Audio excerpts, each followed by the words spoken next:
ಮಂಡ್ಯದ ಮದ್ದೂರಲ್ಲಿ ಏನು ಗಣಪತಿ ವಿಸರ್ಜನೆ ಸಂದರ್ಭದಲ್ಲಿ ಮಸೀದಿಯಿಂದ ಕಲ್ಲು ತೂರಾಟ ಮಾಡಿ ಹಲ್ಲೆ ಮಾಡುವಂಥ ಕೆಲಸವನ್ನು ಮಾಡಿದರು.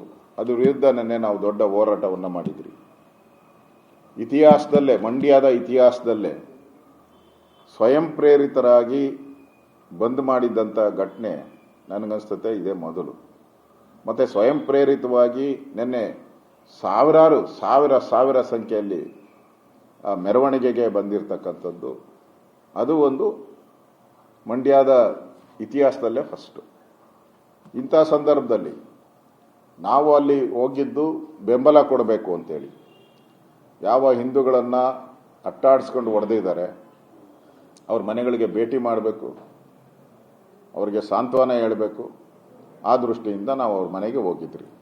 ಅವ್ರ ಮನೆಗೆ ಹೋದಾಗ ತಾಯಂದಿರು ಹೇಳಿದ್ದು, ಅಲ್ಲಿರೋರೆಲ್ಲ ಆಲ್ಮೋಸ್ಟ್ ಆಲ್ ದಲಿತರು. ಅವರು ಮನೇಲಿ ಯಾರಾದರೂ ಸತ್ತರೆ ಮಸೀದಿ ಮುಂದೆ ತಮಟೆ ಹೊಡ್ಕೊಂಡು ಹೋಗ್ಬಾರ್ದಂತೆ. ಸತ್ತೋರು, ನಾನು ಹೇಳ್ತಾ ಇರೋದು ಗಣಪತಿದಲ್ಲ ಇದು.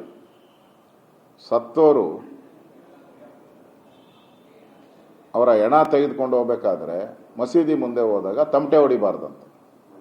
ಮತ್ತು ಮದುವೆ ಮೆರವಣಿಗೆ ಏನೇನ ವಾದ್ಯಗಳನ್ನು ತಗೊಂಡೋದಾಗ ಆ ವಾದ್ಯನೂ ಹೊಡಿಬಾರ್ದು ಅಂತೇಳಿ ಮಾಡಿದ್ದಾರೆ. ಈಗ ಅಲ್ಲಿ ಮಸೀದಿ ಕಟ್ಟಿರುವಂಥದ್ದು ಅದು ಸರ್ಕಾರಿ ಜಾಗ. ಅದು ಏಕಾಏಕಿ 3 ತಿಂಗಳಿಂದ ಕಟ್ಟಿದ್ದಾರೆ. ಇದರ ವಿರುದ್ಧ ಈ ಸರ್ಕಾರ ಮುಸ್ಲಿಮರ ಓಲೈಕೆ ಮಾಡೋ ಮುಖಾಂತರ ಹಿಂದೂಗಳನ್ನು ತುಳಿತಾ ಇದ್ದಾರೆ, ಹಿಂದೂಗಳಿಗೆ ಅನ್ಯಾಯ ಮಾಡ್ತಾ ಇದ್ದಾರೆ, ಹಿಂದೂಗಳ ಅಹವಾಲನ್ನು ಕೇಳೋರು ಯಾರಿಲ್ಲ. ಆ ದೃಷ್ಟಿಯಿಂದ ನಾವು ಅವರಿಗೆ ಬೆಂಬಲವನ್ನು ಕೊಡೋ ದೃಷ್ಟಿಯಿಂದ ನಾನು, CT ರವಿಯವರು, ಅಲ್ಲಿ ಅಶ್ವಥ್ ನಾರಾಯಣ ಅವರು ನಾವು ಭಾಷಣ ಮಾಡಿದ್ದೀವಿ. CT ರವಿಯವರು ಆ ಥರ ಉದ್ರೇಕಕಾರಿ ಭಾಷಣ ಏನು ಮಾಡಿಲ್ಲ. ಅಣ್ಣ ಅಂದರೆ ಅಣ್ಣ ಅಂತೀನಿ, ಇಲ್ಲ ಅಂದರೆ ನಮಗೂ ಗೊತ್ತಿದೆ ದಾರಿ ಅನ್ನೋ ರೀತಿ ಅವ್ರು ಮಾತಾಡಿದ್ದಾರೆ. ಅದರಲ್ಲಿ ಆ ಥರ ತಪ್ಪು ಹುಡ್ಕೋ ಅಂಥದ್ದು ಏನೂ ಇಲ್ಲ.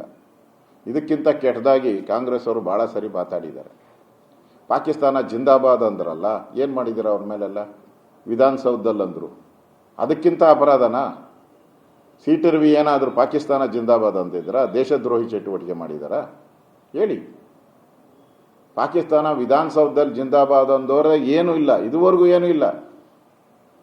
ಅವ್ರನ್ನೆಲ್ಲ ಕರೆದು ಅದು 10-15 ದಿನ ಆದಮೇಲೆ ಆ ವಾಯ್ಸ್ ಎಲ್ಲ ಚೆಕ್ ಮಾಡಿ ಆದಮೇಲೆ ನೀವು ಅವ್ರನ್ನ ಕರೆದು ಅವ್ರಿಗೆ ಬೇಲ್ ಕೊಟ್ಟು ಕಳಿಸ್ಕೊಟ್ರಿ. CT ರವಿ ಏಕಾಏಕಿ